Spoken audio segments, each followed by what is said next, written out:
Hola queridos amigos, bienvenidos una vez más a su canal Biblia Israel, donde siempre estudiamos la palabra de Dios aquí en Israel, el lugar de los hechos. Y hoy con mi esposa nuevamente nos encontramos en Jerusalén para que podamos desarrollar juntos la lección número 6 que nos habla de entender los sacrificios. Los sacrificios comienzan desde el mismo libro de Génesis. Y después, en la ley mosaica, se estipula cómo deben ser hechos, qué clase de animales y un sinfín de detalles acerca de cómo deben presentarse este tipo de sacrificios y ofrendas. Tienen un lugar central entonces en el culto de Israel, pero queremos también ir al Nuevo Testamento para que entendamos que todos los sacrificios tienen su cumplimiento en Cristo Jesús. Es decir, ellos apuntaban al sacrificio del Mesías. Y eso es lo que vamos a estudiar en la lección de hoy. ¿Por qué se requerían sacrificios? ¿Por qué tenía que haber derramamiento de sangre? Vamos a dejar que la Biblia entonces nos responda a estas preguntas. Y vamos a tomar un momento para agradecer a todos los amigos que se han suscrito al canal en este último tiempo. Agradecerles que ese es un apoyo valioso para nosotros. Si tú sientes que este comentario es de una bendición para ti, de un beneficio, no dudes en dejarnos ese me gusta y ese comentario, porque así YouTube va a mostrar este video a muchos más amigos. Yo sé que siempre llegan personas que hace poco que han descubierto el canal, así que a todos ellos la bienvenida. Estamos felices de que hayan llegado acá y esperamos que lo que estamos haciendo con mi esposa sea de bendición para ustedes. Para ir al estudio de esta lección, quiero invitarte a que tengamos una palabra de oración para pedir sabiduría de lo alto y su dirección. Padre nuestro que estás en los cielos, te agradecemos la oportunidad de nuevamente poder grabar una lección más acá en Israel. Rogamos, Señor, que tú nos des sabiduría, inteligencia para entender tu gran amor por nosotros y cómo el sacrificio de Jesús es lo que todos nosotros necesitamos para poder estar en paz contigo y obtener ese perdón que tanto necesitamos. Bendice a cada uno de nuestros amigos, danos a todos ese entendimiento. Lo rogamos en nombre de Jesús. Amén. Te queremos invitar a que te pongas cómodo para que vayamos entonces al desarrollo de esta lección.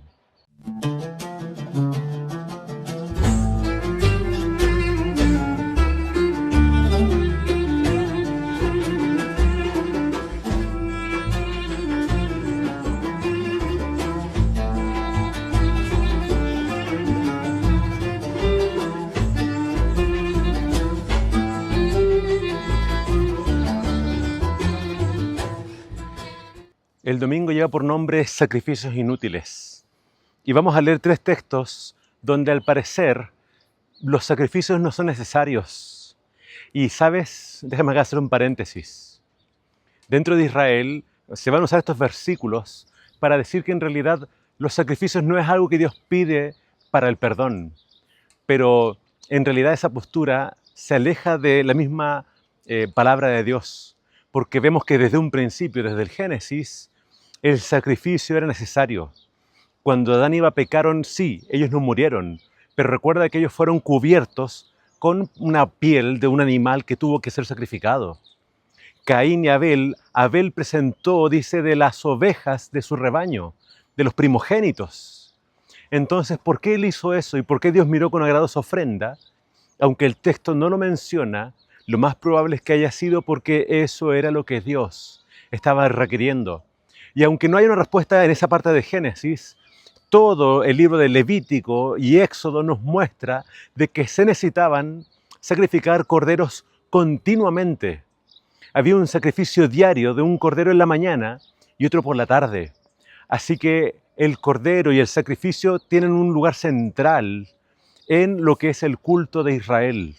¿Por qué entonces tenemos este texto de Isaías 1, 2 al 15 y también donde David en su oración del Salmo 51 dicen que Dios no quiere sacrificios? Si tú lees bien, no es que Dios no quiere sacrificios. Lo que Dios no quiere es lo que estaba pasando con Israel. Ellos estaban ofreciendo sacrificios, pero solamente, como dice el autor de la lección, para marcar una casilla dentro de una lista de quehaceres. No había lo que Dios más esperaba de ellos, que era gratitud, que era arrepentimiento y que era un cambio en su corazón. el sacrificio de un cordero tenía que hacerme pensar, estoy sacrificando a un animal inocente. Yo pongo mis manos sobre el animal, confieso mi pecado y de forma entonces simbólica se transfiere el pecado al animal. Y el animal toma mi lugar, es sacrificado en mi lugar.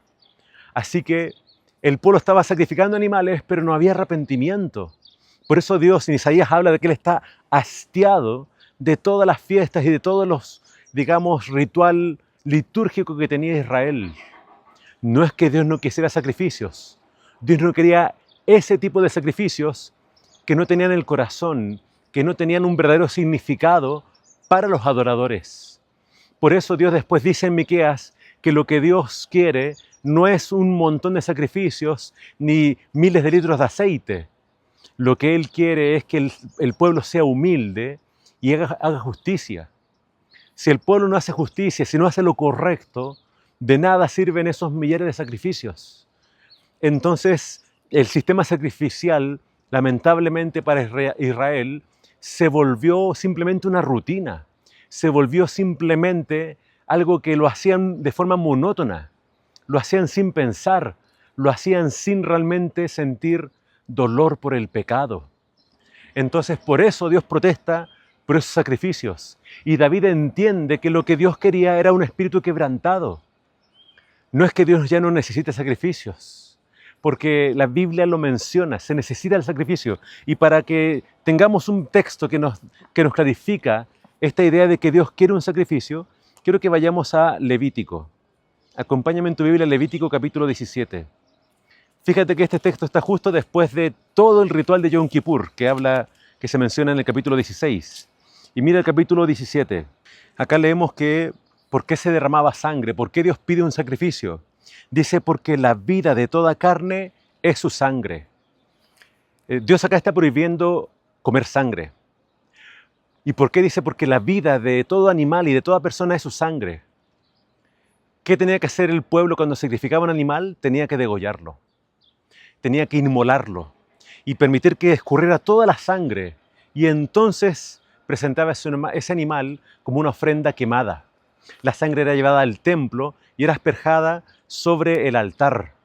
Entonces, Dios pedía la sangre, pero la sangre tenía un propósito didáctico. ¿Qué tenía que aprender el pueblo? Que la paga del pecado es la muerte, pero que Dios en su misericordia estaba proveyendo que alguien muriera por el pecador. En el Antiguo Testamento eran animales, corderos, chivos y a veces becerros.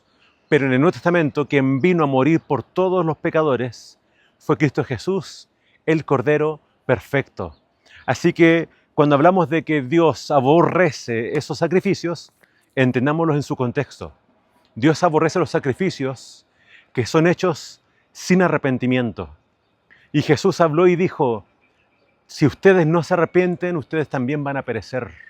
Él en sus sermones hablaba mucho de la importancia del arrepentimiento. Así que ahora te quiero preguntar, ¿entendemos nosotros, ahora que no hacemos sacrificios, cuánto costó nuestra salvación? Nuestra salvación costó la vida del Hijo de Dios. ¿Qué espera el Señor de nosotros? Que en nosotros haya humildad, haya humillación, haya arrepentimiento, que nos apartemos de nuestros pecados. Porque si no nos arrepentimos, entonces lo que el Señor Jesús hizo por nosotros habrá sido en vano. Dios pide de nosotros ese arrepentimiento, que estemos a cuentas con Él. Y eso dice Isaías, estemos ahora a cuenta. No importa cuán oscuros y perversos sean tus pecados, yo los volveré como la blanca lana, como la nieve. Pero para eso tiene que haber confesión, arrepentimiento, apartarnos del pecado. Así que mi querido amigo, si el Espíritu Santo te está hablando a la mente o al corazón de un pecado que tienes que abandonar, hazlo, no sea que tu corazón se endurezca y finalmente Dios diga lo mismo de nosotros. Aborrezco vuestras reuniones, aborrezco lo que ustedes hacen. Así sale en el libro de Amós. ¿Por qué? Porque el pueblo adoraba a Dios, pero en sus manos todavía había sangre inocente.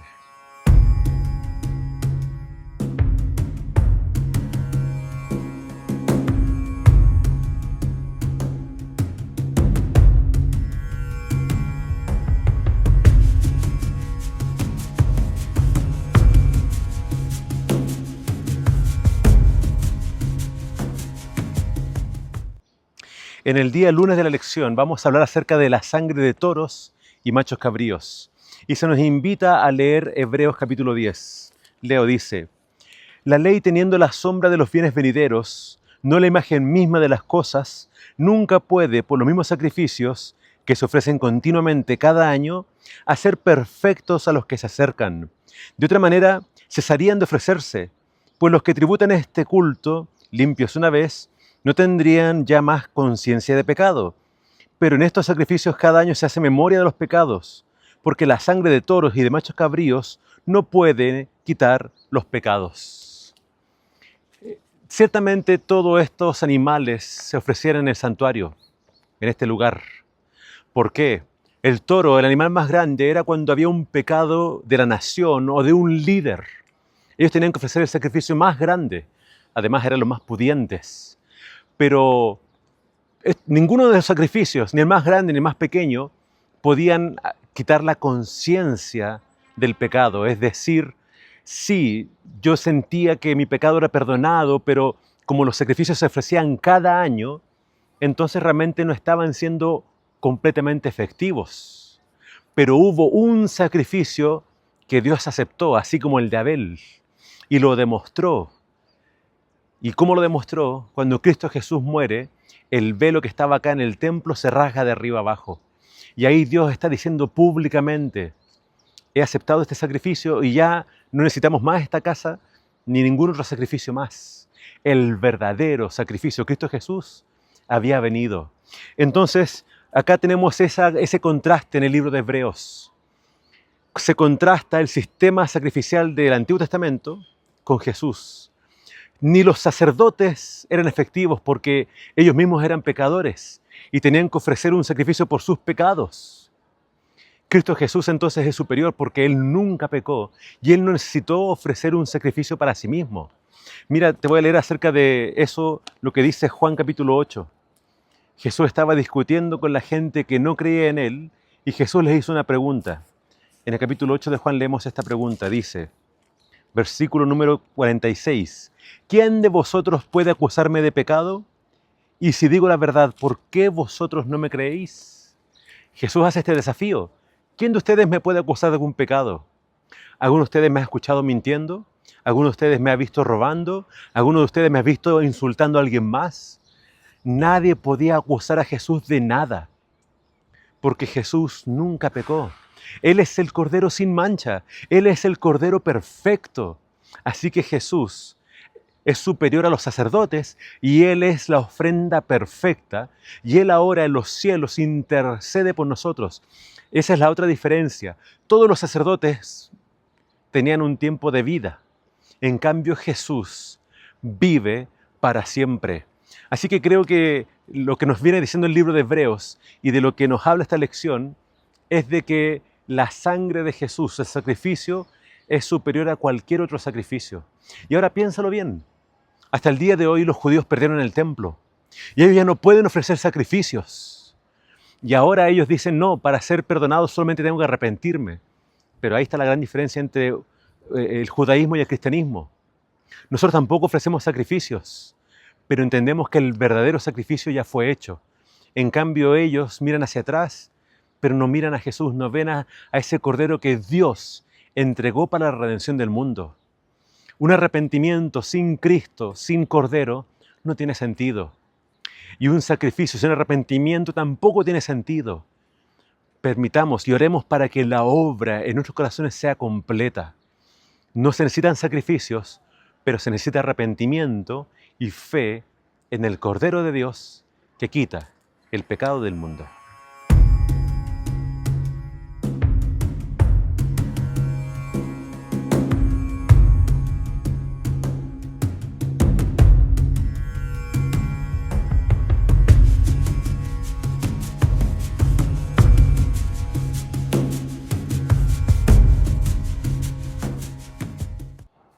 La lección del día miércoles lleva por nombre Jesús en el templo.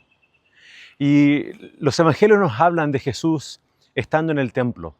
Todos conocemos la historia de cuando Jesús purificó el templo sacando a todos los vendedores. Pero más que centrarnos en esta porción del Nuevo Testamento, quiero que nos centremos en algunos textos del Antiguo Testamento que hablaban de que el Mesías tenía que estar en el templo. Y acá la lección nos apunta a Ageo, capítulo 2, versículos 7 al 9. El contexto de Ageo está hablando de cuando el templo fue reconstruido. Es decir, vienen los babilonios, lo destruyen, y después Zorobabel, con la ayuda de Esdras, reconstruyen el templo. Pero ahí, en el capítulo 2, vemos que está esa pregunta. ¿Hay alguien que haya conocido el primer templo? Los que hayan conocido el templo de Salomón y veían el segundo templo reconstruido, sabían que estos dos templos no se parecían en nada. Es decir, el templo de Salomón era glorioso, era espectacular. Y entonces el segundo templo, con menos recursos, con un pueblo que sí recibió ayuda de Ciro, pero no es lo mismo. Es un templo mucho más humilde, un templo quizás sin tanta gloria. Y en ese contexto, Ageo promete de que este templo tendría que ver una gloria más grande. ¿Cuándo es eso? Vamos a leer Ageo, capítulo 2, para ver cuándo se cumpliría eso. Dice así Ageo, capítulo 2. En el versículo 7 leemos: Haré temblar a todas las naciones, vendrá el deseado de todas las naciones, y llenará de gloria esta casa, ha dicho Jehová de los ejércitos. Mía es la plata y mío es el oro, dice Jehová de los ejércitos. La gloria de esta segunda casa será mayor que de la primera, ha dicho Jehová de los ejércitos, y daré paz en este lugar, dice Jehová de los ejércitos. ¿Qué promete Dios? Que a este lugar vendría el deseado de todas las naciones. Y entonces cuando Él viniera, esta casa se iba a llenar de gloria. Por gloria se entiende el esplendor, se entiende algo pesado, algo muy valioso, como el oro. Pero en realidad Dios dice, miren, mío es el oro, yo soy dueño de todo. Lo que le va a dar gloria a este lugar no es el oro, sino que es la persona que va a venir a este lugar, que es el Mesías, que es el deseado de la gente, de las naciones. Y Él va a traer paz. No explica cómo Ageo, pero se está refiriendo a lo que Cristo venía a hacer, que era expiación, que era la paz para que nuestros pecados fueran perdonados. Así que tenemos una clara alusión a que el Mesías tenía que venir a este templo. Pero hay otra más en el libro de Habacuc, que es aún, yo pienso, más clara que esta de Ageo. Perdón, mira lo que dice Malaquías capítulo 3. Yo envío a mi mensajero para que prepare el camino delante de mí, y vendrá súbitamente a su templo el Señor a quien vosotros buscáis, y el ángel del pacto a quien deseáis vosotros, ya viene, ha dicho Jehová de los ejércitos.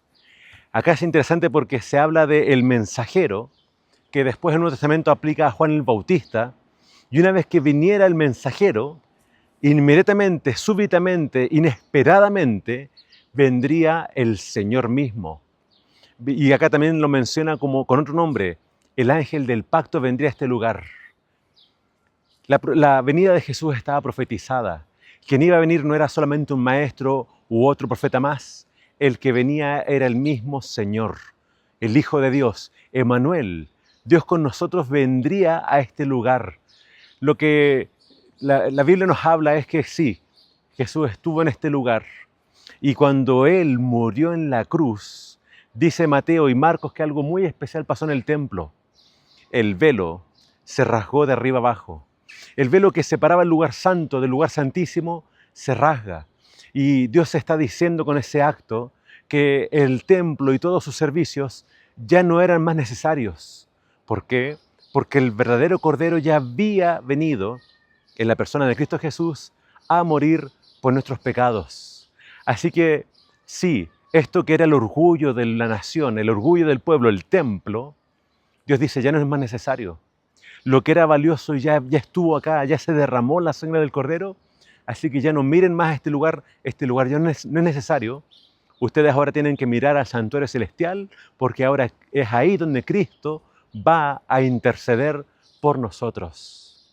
Así que vino a este lugar el deseo de todas las gentes, vino a este lugar el Mesías. Pero al cerrar esta sección yo quiero preguntarte, nosotros muchas veces le aplicamos mucho valor al oro, a la plata, a los diamantes. Y Pedro llegó a decir, ustedes no fueron redimidos con oro, ustedes fueron redimidos con algo mucho más precioso. Y eso que es mucho más precioso es la sangre de Cristo, ese Cordero sin mancha. Tú fuiste comprado a un precio muy grande. Fuiste comprado con la vida del Hijo de Dios. Así que recuerda esto, tú tienes mucho valor. No le des valor a las rocas, a las piedras, a los edificios o a un terreno. No, recuerda que lo más valioso es lo que Dios te dio, que es vida eterna en Cristo Jesús. Así que si para ti la sangre de Cristo es preciosa, me gustaría que lo digas en los comentarios. Amén. Yo fui comprado por la sangre de Jesús, lo más valioso que hay en el universo.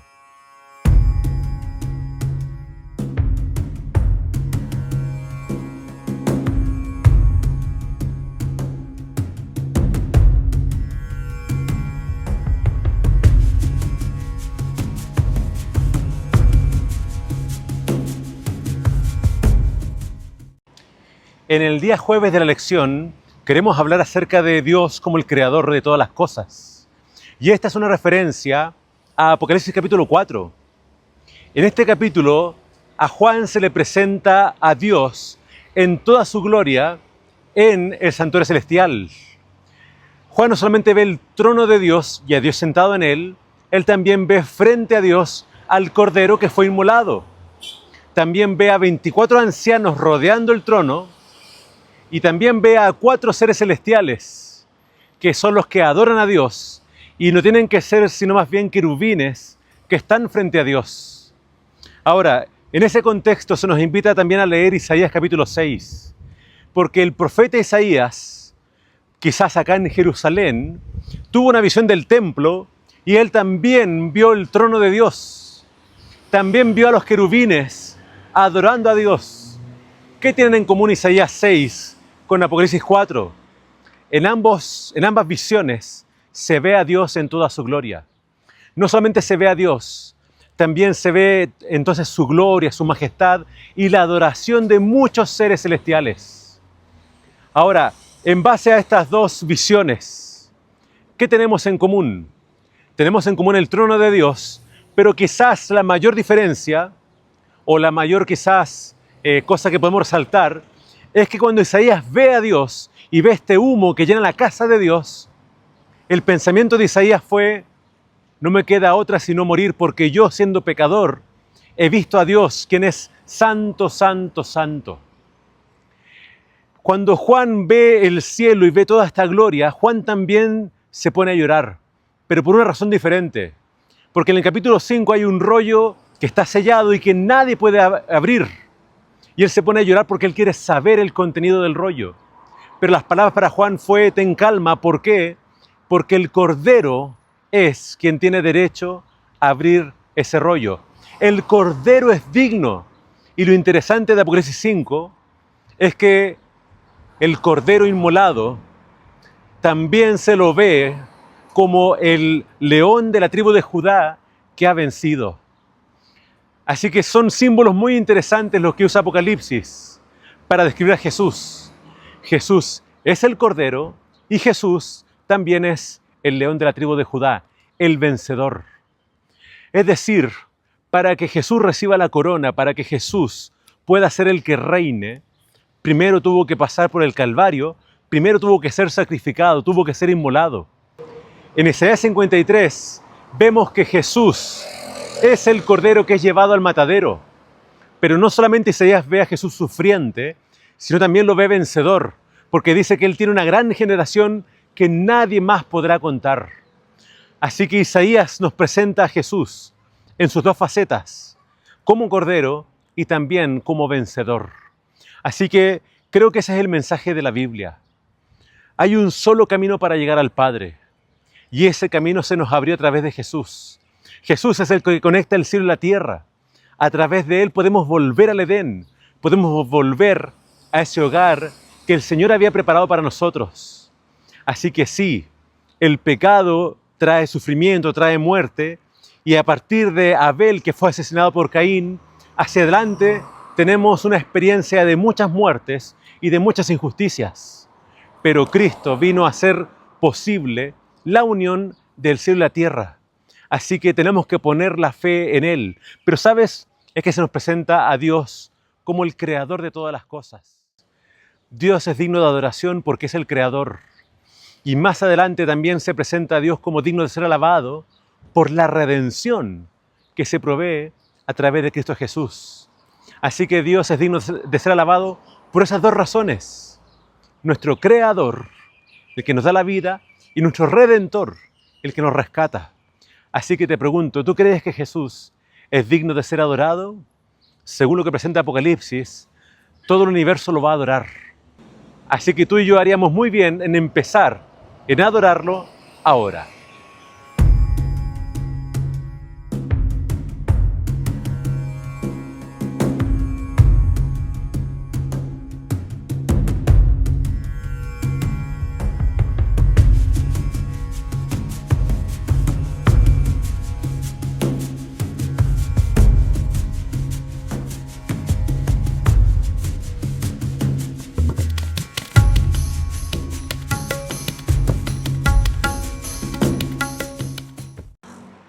Queridos amigos, hemos llegado a la conclusión del video de esta semana.